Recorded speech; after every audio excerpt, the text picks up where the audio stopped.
From the first permanent human settlements to the super futuristic designs of tomorrow, one question has remained. Could an entire city fit in one connected building?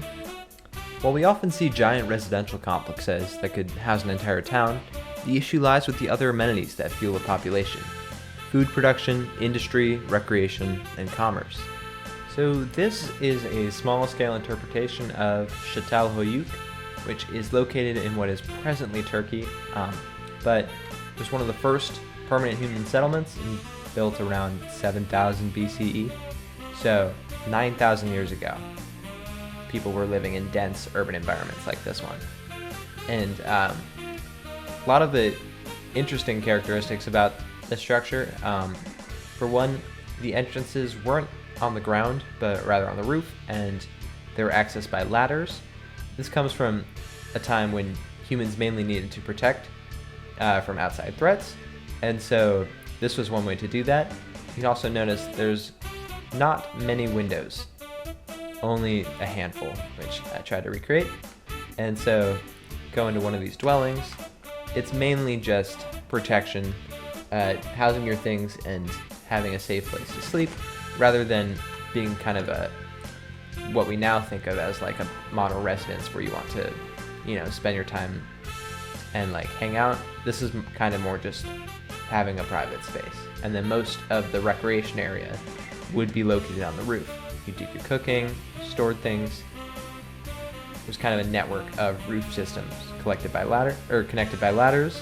And then we've got an inner courtyard, for pooping, storing things, or having a well, but it wasn't as much of like a recreational courtyard compared to just an outdoor facility to do your business.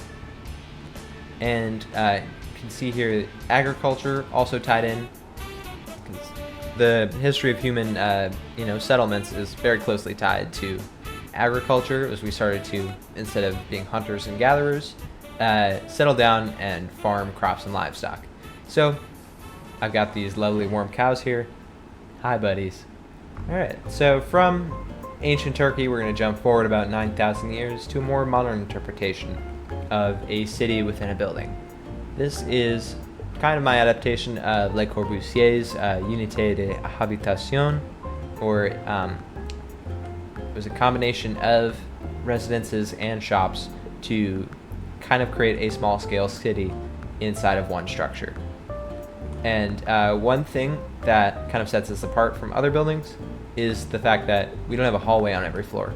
We've got a skip-stop elevator, so it comes up, and essentially there are two apartments that fit on 3 floors. So there's the hallway in the middle that the elevator will come to, and then one floor has half of the elevator floor and then all of the top, and then one has the half of the middle and then all of the bottom. So this is kind of just a modular design.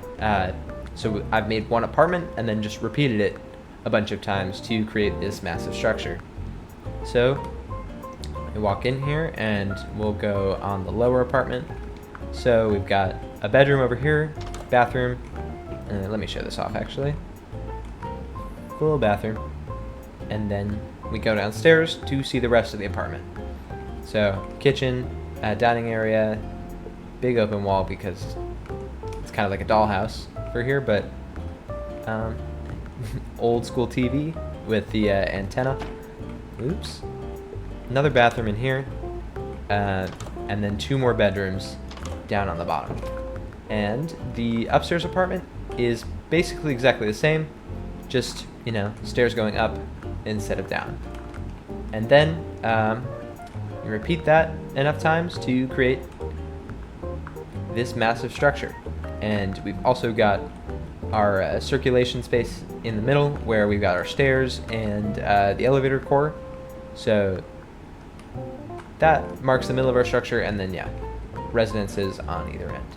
So here's a full residence floor. And one other thing this structure had was a floor of shops in the middle. I didn't fully furnish this out, but all of your essential services were located inside of the building here. So got like a bakery, a post office, a bank, anything you might need, like a restaurant, and stores and whatnot.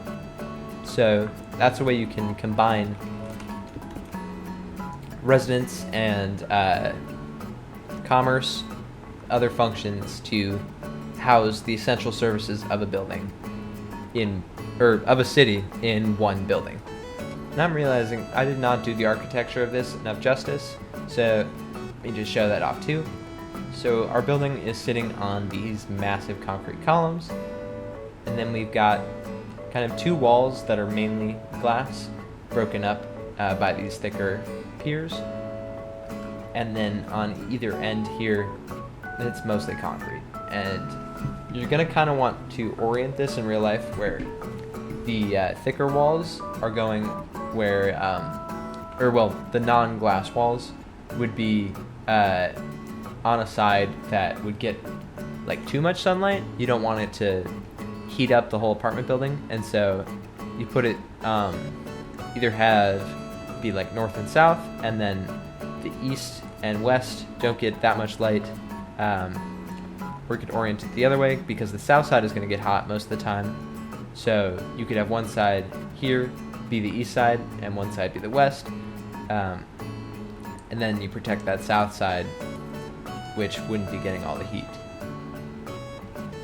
Obviously, we're in Minecraft, we don't have any heat, but it is something you might want to touch on to add a twinge of realism to your design.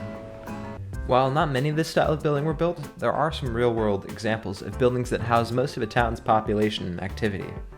This is Begich Towers in the small town of Whittier, Alaska. In addition to housing the majority of the town's population, it also contains many of its essential services: a post office, a school, police station, and shops. And it's probably one of the most successful modern examples of an entire city contained within a single building. And this brings us to the most ambitious project yet, an arcology. And the word arcology is a portmanteau of architecture and ecology, and it describes a self-contained structure housing all the necessary components for a large community to live. Essentially, it's its own ecosystem contained within a single building.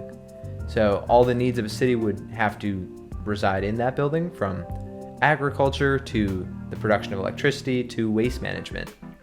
And the sheer scale of this means that none have actually been built, but many, many have been proposed. The engineering and financial challenges that a gigantic structure presents has made this city of tomorrow not worth its massive price tag. So for our arcology, again, we're going to try and go for a modular design to make this as easy to build as possible. So I'm thinking we do a giant square or rectangle that kind of has like a chamfered edge. So we'll basically need 3 different styles of apartment for like the residential area, and then a service core, and then from that we can then add the other services that would need to make our building run. But I'm thinking we place our giant residential block on top of whatever our service core is going to be. So we can design this first, get that sort of layout, and then fit our industry below it. Alright, so here is a quick progress update with the sort of modules that we're going to need for our residential portion. So right here next to this corner piece, we've got our staircase and elevators. So there'll be 2 elevators, and then staircase and a little lounge. And then here's our sort of corner apartment, 3 bedrooms, 2 bathrooms. So you walk in and you got a kitchen space, these 2 bedrooms, bathroom on this side, dining area, another bathroom, and then a larger bedroom, and a living space in the middle. And you always want to have bedrooms be the rooms with like an exterior window.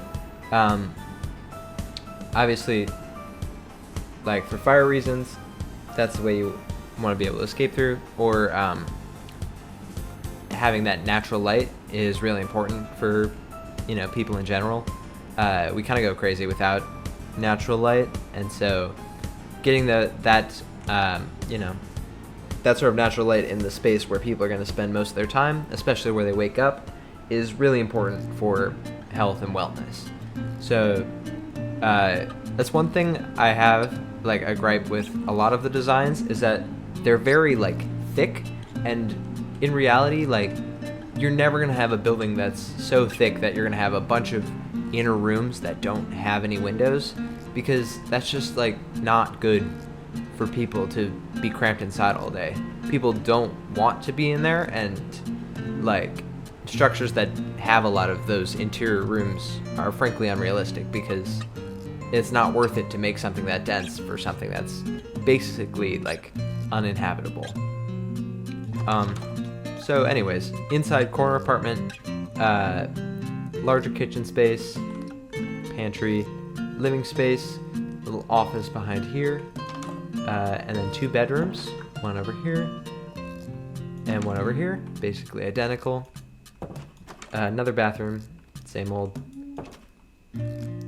And then we've got our regular apartments like this that are gonna make up the bulk of it. So kitchen space, living space towards the end, closet, bathroom, and a single bedroom. And then alongside that, to kind of mirror, since we have the stairs on this side, we don't really need another staircase or elevator over here. So we've got a maintenance room with a kind of cart and some shelves and a sink, and then a trash room. Got a couple trash bags, and then our trash chute. So from this, we'll be able to copy and paste using World Edit and make a bunch of copies of this, and then we'll sort of fill out our structure and elevate it, and then kind of fill in the middle and put stuff underneath. Alright, so just with a simple copy paste and the World Edit stack command, kind of created our giant square layout that we can stack a bunch of times upward and kind of fill out the bulk of our arcology. So after stacking it up a bunch of times, this is what we've got.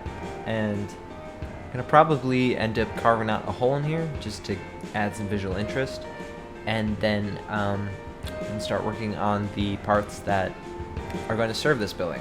So the industrial, electric, all that. So now we've cut 4 big holes in our kind of giant walls, and then from here we've gotten those lines to go across between them, and then we're going to have kind of our center core here. We're going to do like a park up top, and then below it have space for farms. You want to make sure to leave enough space between the central core and these windows for enough light to come through. So here is that central area. We want to have a park up top here. We need a nice thick slab of dirt if we're going to have any sort of trees up top. A general rule of thumb, for the height of the tree, you also want to have that layer of depth for the roots. Typically, yeah, about as tall as the tree extends is about as far deep as the roots are going to need to go. So any type of like rooftop garden is either going to need a huge thick layer of dirt, or it's going to need to have some other kinds of plants that don't nearly have as deep of roots as trees do. Okay, so underneath our park, we've now got these agricultural fields. So just got a layer of lighting and then farmland space to grow crops. And this really kind of functions the same as any sort of mega base in Minecraft, where you kind of want to have allocated space for all of your needs. So to round it out, now we've got our big industrial base here, and to make this texture, I just used kind of a random assortment of walls and deep slate bricks and the chisel to get kind of that noise texture, just to give it an industrial look without having to go too hard on the detail. And this is just really a quick build to sort of explain the premise of it and give the impression of what a full arcology would look like. But yeah, where this thing really shines is with some shaders on, so we can get that nice reflection off the glass and really give off that monolithic impression. Like, look how big that shadow is and how it's overshadowing the giant cathedral from my last video, which you should totally check out. But yeah, look at that. The sort of repetitive nature of the lights inside, super cool. And then the massive shadows and then the gaps in them, like, look at that sheen on the glass. Big thank you to Willowy Knight for suggesting this video topic. Something a little different than the typical architecture style videos. I had a lot of fun working on it.